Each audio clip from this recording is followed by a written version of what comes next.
Selamat pagi semuanya. Perkenalkan, saya Felicia Anggraini dan juga ada Bang Muhammad Haikal dan juga ada Fadia Ramadina. Kami dari kelompok satu ingin membahas tentang perbandingan hukum Korea Selatan dan Indonesia terkait hak asuh anak pasca perceraian.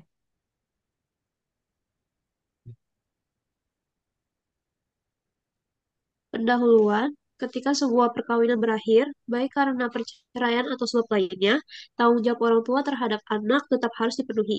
Berdasarkan Undang-Undang Nomor 1 Tahun 1974 tentang perkawinan, baik ayah maupun ibu memiliki kewajiban untuk menjaga kesejahteraan dan perkembangan anak. Jika ada sengketa, baik di pengadilan akan menentukan hak asuh berdasarkan kepentingan terbaik anak. Hak asuh anak juga menjadi lebih kompleks dalam perkawinan campuran karena melibatkan hukum dari dua negara. Dalam kasus ini, setiap negara mungkin memiliki aturan berbeda seperti prioritas hak asuh bagi ayah atau ibu. Hak asuh internasional juga membantu menyelaraskan perbedaan ini dengan tetap menekankan prinsip kepentingan terbaik bagi anak. Hak asuh dan perkawinan campuran membutuhkan pemahaman mendalam agar keadilan dan kesejahteraan anak terjamin. Untuk metode perbandingan, penelitian kami berdasarkan objeknya menggunakan metode perbandingan hukum khusus dengan fokus pada hak asuh anak dalam konteks perceraian dan perkawinan campuran di Indonesia dan Korea Selatan. Metode ini bertujuan untuk mengidentifikasi dan menganalisis perbedaan serta persamaan dalam peraturan hukum yang mengatur hak asuh anak di kedua negara tersebut. Objek penelitian meliputi peraturan hukum nasional, putusan pengadilan, serta praktik pengadilan terkait hak asuh anak khususnya dalam kasus perceraian yang melibatkan perkawinan campuran. Berdasarkan periodisasi waktu, penelitian ini berdasarkan perbandingan hukum horizontal, yang mana membandingkan dan mengungkap persamaan dan perbedaan terkait dengan perkawinan campuran, perceraian hak asuh anak berdasarkan hukum perkawinan Indonesia dan hukum di Korea Selatan yang pada saat bersamaan. Periodisasi waktu hukum tersebut sama-sama berlangsung. Penelitian ini berdasarkan tujuannya termasuk dalam applied comparative law dengan tujuan tidak hanya untuk mengungkapkan persamaan dan perbedaan dari sistem lembaga hukum yang diperbandingkan antara Indonesia dan Korea Selatan, namun memiliki tujuan lain yang hendak dicapai. Selanjutnya hasil penelitian. Di hasil penelitian ini kita membandingkan aturan hukum perkawinan campuran di Indonesia yaitu pasal 57 Undang-Undang Nomor 1 Tahun 1974 tentang perkawinan.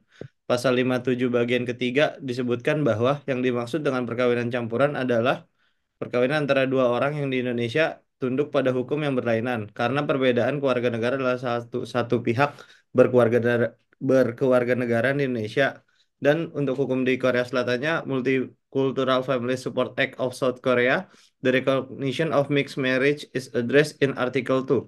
Definition Article 2, definition paragraph 1. A multicultural family includes a family comprised of immigrants by marriage, defined as those who are married to South Korea citizen and have acquired South Korean nationality. Lalu keluarga negaraan anak yaitu pasal 62 UU nomor 1 tahun 1974 Jo UU nomor 16 tahun 2019 yang menyatakan dalam perkawinan akibat perkawinan campuran kedudukan anak diatur dengan pasal 59 ayat 1 undang-undang ini sebagaimana yang berbunyi keluarga negaraan yang diperoleh sebagai akibat perkawinan atau putusnya perkawinan menentukan hukum yang berlaku baik mengenai hukum publik maupun mengenai hukum perdata.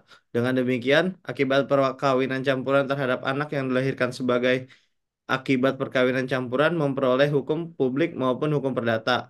Dan untuk di Korea, Nationality Act of the Republic of Korea, Acquisition of Nationality by Birth, Article 2. A person becomes a national of Korea if either parent is a Korean national at the time of birth, the father was a Korean national at his death before the child was born, the person is born in Korea and both parents are unknown or stateless. Abundant children found in Korea are also deemed to have been born in Korea. Dan untuk di Indonesianya lagi, pasal 4 huruf D, Jo pasal 6 ayat 1 Undang-Undang Republik Indonesia nomor 12 tahun 2006 tentang Kewarganegaraan Republik Indonesia, anak yang lahir dari perkawinan yang sah dari seorang ayah warga negara asing dan ibu warga negara Indonesia adalah warga negara Indonesia, kecuali status kewarganegaraan Republik Indonesia tersebut berakibat anak berkewarganegaraan ganda setelah berusia 18 tahun atau sudah kawin. Untuk perceraiannya di Indonesia itu ada pasal 39 ayat 1 UU Perkawinan menyebutkan perceraian hanya dapat dilakukan di depan sidang pengadilan setelah pengadilan yang bersangkutan berusaha dan tidak berhasil mendamaikan kedua belah pihak. Ika menyebutkan ada beberapa alasan perceraian yang harus dilakukan melalui putusan pengadilan. Untuk di Koreanya, Korean Civil Act Concerning Divorce artikel 840 cause for judicial divorce either husband or wife may apply to the family court for a divorce in the following case if the other spouse has commit an act unjustly, if one her lineal accident, if one supposed lineal accident has been extremely maltreated by the other spouse, if the death or life of the other spouse has been unknown for 3 years, if there exists any other serious cause that make it difficult to continue the marriage. Dan untuk Selanjutnya terkait ya, Selanjutnya terkait dengan hak asuh anak, terdapat pada pasal 29 Undang-Undang Nomor 23 Tahun 2002 tentang Perlindungan Anak sebagaimana telah diubah dengan Undang-Undang Nomor 35 Tahun 2014 menyebutkan dalam hal terjadi perceraian dalam perkawinan campuran, anak berhak memilih atau berdasarkan putusan pengadilan berada dalam pengasuhan salah satu dari kedua orang tuanya jika anak yang belum mampu menentukan pilihan dan ibunya WNI demi kepentingan terbaik anak atau atas permohonan ibunya, pemerintah wajib mengurus status anak tersebut. In Korea, in Korean Civil Act, the provision related to the child custody are found in Chapter 4, Section 2. The relevant article regarding child custody are 1. Artikel 837 Custody of Children. If the parent of a child if the parent of the child divorce, the custody to the child shall be determined by the court in consideration of the child's best interest.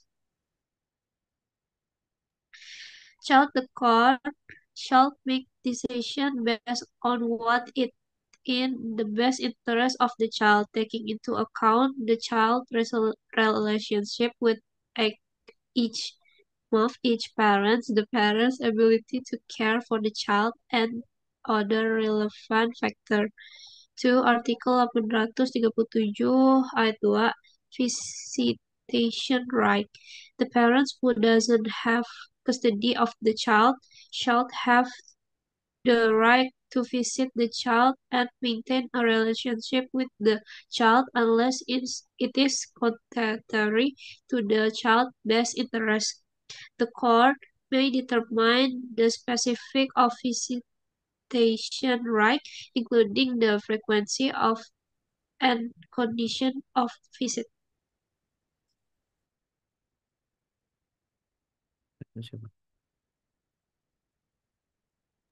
Terkait dengan pada kasus yang kami teliti ini mengenai kasus perceraian pasangan beda agama negara Indonesia dengan Korea Selatan dengan sengketa hak asuh anak. Pihak-pihak tersebut adalah yang pertama penggugat yaitu adalah ibunya warga negara Indonesia dan tergugat yaitu ialah ayah warga negara Korea Selatan. Alasan perceraiannya tersebut dikarenakan perbedaan budaya dan pandangan hidup, lalu ada jarak jauh akibat pekerjaan tergugat dan ketidakharmonisan dalam rumah tangga. Putusan Pengadilan Negeri Jakarta Selatan mengabulkan gugatan perceraian tersebut dan memberikan hak asuh penuh kepada ibu dan menyatakan perkawinan putus. Alasan putusan, ibu dianggap lebih mampu memberikan perawatan dan kasih sayang pada anak. Kepentingan terbaik anak juga menjadi pertimbangan utama. Proses banding, ayah tergugat mengajukan banding tidak setuju dengan keputusan pengadilan tingkat pertama. Pengadilan Tinggi DKI Jakarta menolak banding tersebut dan Pengadilan Tinggi menguatkan putusan pengadilan tingkat pertama.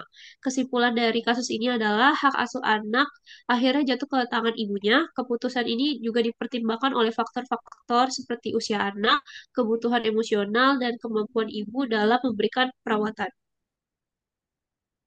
Selanjutnya ada perkawinan campuran.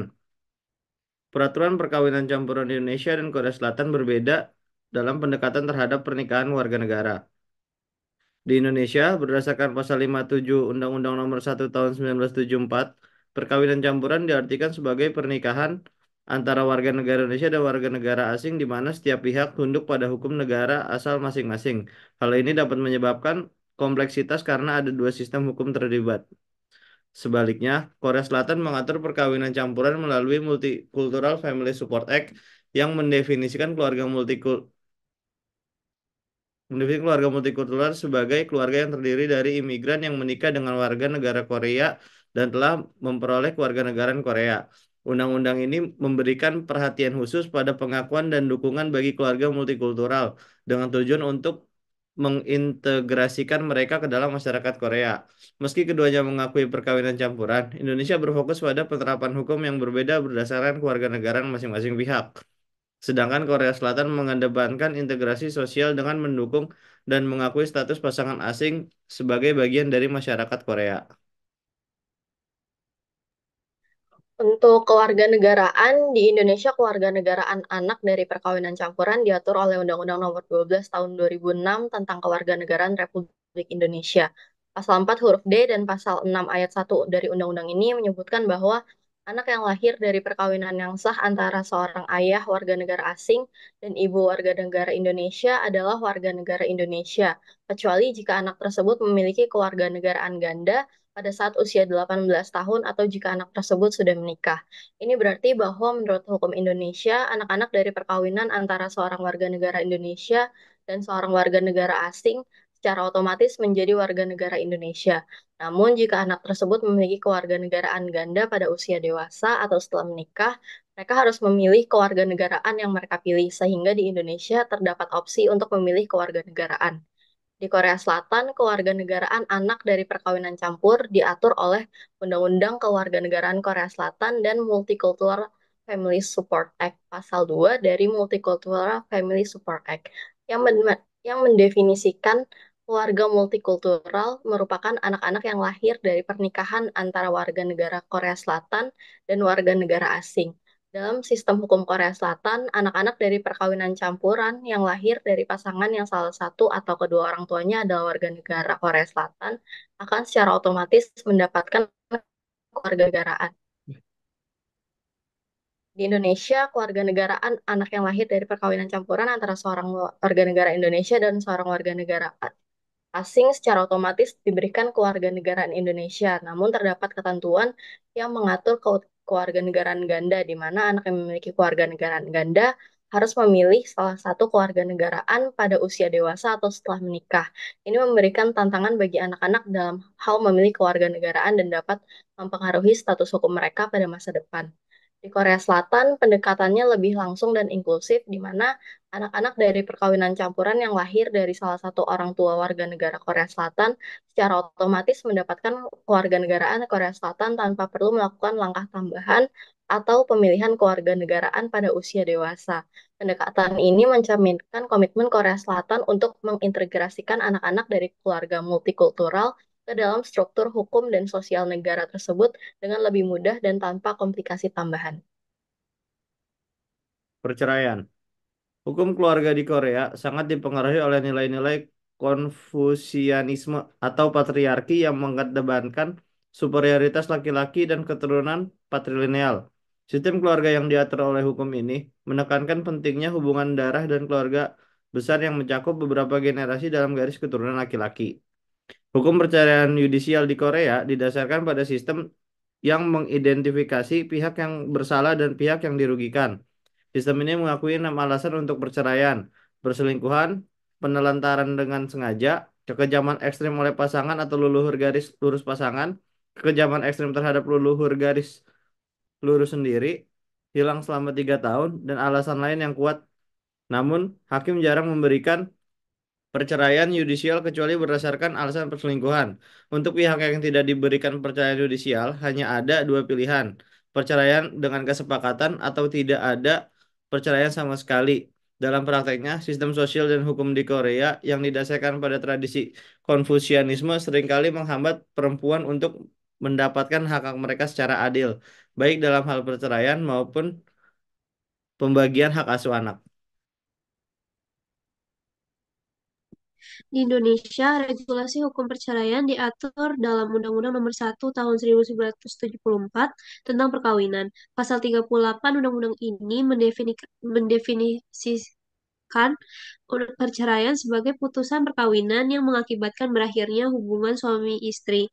Istilah ini mencakup tiga situasi utama, yaitu kematian salah satu pasangan, perceraian itu sendiri, dan putusan pengadilan.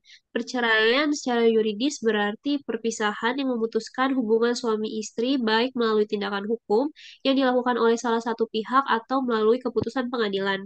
Hukum perceraian di Korea Selatan dan Indonesia memiliki beberapa perbedaan dan persamaan.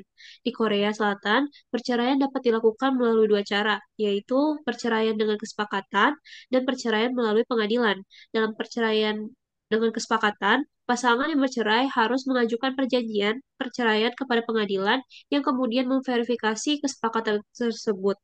Sebaliknya, dalam perceraian melalui pengadilan, pengadilan menangani sengketa yang tidak dapat diselesaikan secara damai dan memutuskan perceraian berdasarkan alasan-alasan tertentu, seperti infidelitas atau kekejaman ekstrem. Di Korea Selatan ada kecenderungan untuk mempertimbangkan status ekonomi sebagai faktor utama dalam keputusan hak asuh anak yang sering kali merugikan perempuan. Di Indonesia, perceraian diatur oleh Undang-Undang Nomor 1 Tahun 1974 yang mengharuskan perceraian dilakukan melalui pengadilan. Dengan adanya upaya mediasi terlebih dahulu untuk mendamaikan kedua belah pihak, perceraian di luar pengadilan dianggap tidak sah di Indonesia, baik cerai talak oleh suami maupun cerai gugat oleh istri, harus melalui pengadilan. Meskipun kedua negara memerlukan proses pengadilan untuk perceraian, sistem hukum Indonesia lebih ketat dalam hal prosedur yang harus diikuti dibandingkan dengan Korea Selatan.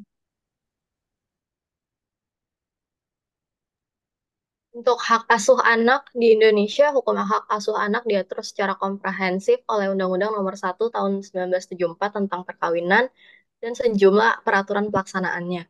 Pasal 41 Undang-Undang ini mengatur bahwa akibat hukum dari perceraian mencakup tanggung jawab orang tua terhadap anak-anak mereka. Kewajiban memelihara dan mendidik anak tetap menjadi tanggung jawab kedua orang tua tanpa menghiraukan status perkawinan mereka. Bila terjadi perselisihan mengenai hak asuh anak, keputusan akhir berada di tangan pengadilan. Pengadilan akan memutuskan siapa yang lebih layak untuk mendapatkan hak asuh anak berdasarkan kepentingan terbaik anak tersebut. Selain itu, pasal ini juga menetapkan bahwa ayah bertanggung jawab atas biaya pemeliharaan dan pendidikan anak. Jika ayah tidak dapat memenuhi kewajiban ini, pengadilan bisa memutuskan agar ibu turut menanggung biaya tersebut. Sedangkan di Korea Selatan, hak asuh anak setelah perceraian diatur oleh sistem hukum yang berbeda dan sangat dipengaruhi oleh budaya dan tradisi patriarki. Hukum Korea Selatan mengatur bahwa perceraian dapat dilakukan melalui kesepakatan atau pengadilan. Dalam perceraian yang melibatkan perselisihan, pengadilan akan mempertimbangkan berbagai faktor termasuk status ekonomi orang tua. Hak asuh anak biasanya diberikan kepada orang tua yang dianggap lebih stabil secara finansial, yang seringkali menguntungkan ayah dalam banyak kasus. Ini berbeda dengan pendekatan di Indonesia yang lebih menekankan pada perawatan dan kasih sayang ibu. Hukum Korea Selatan juga memberikan pengadilan wewenang yang luas dalam menentukan hak asuh anak, dengan fokus pada faktor-faktor seperti kondisi ekonomi dan stabilitas emosional. Di Korea Selatan seringkali terdapat bias terhadap pihak yang lebih stabil secara finansial yang dapat merugikan ibu jika tidak memiliki ekonomi yang cukup. Dalam praktiknya, pengadilan Korea Selatan cenderung memberikan hak asuh anak kepada ayah jika dia memiliki kondisi ekonomi yang lebih baik, meskipun ibu mungkin lebih terlibat dalam perawatan anak sehari-hari. Kesimpulannya, kesimpulan penelitian ini menunjukkan bahwa meskipun meskipun di Indonesia dan Korea Selatan memiliki pendekatan berbeda dalam mengatur hak asuh anak, keduanya berfokus pada prinsip kepentingan terbaik anak. Di Indonesia, pengadilan memutuskan hak asuh berdasarkan kesejahteraan anak dalam undang-undang yang rinci. Sementara di Korea Selatan, prinsip ini juga diterapkan meskipun dengan peraturan yang berbeda. Perbandingan ini menyoroti pentingnya penyesuaian hukum internasional dalam perkawinan campuran untuk memastikan keputusan hak asuh yang adil dan sesuai dengan kebutuhan anak. Masih. Sekian dari presentasi kelompok kami terkait perbandingan hukum Korea Selatan dan Indonesia terkait hak asuh anak pasca perceraian. Kurang lebihnya mohon maaf. Semoga bermanfaat. Terima kasih. Masih.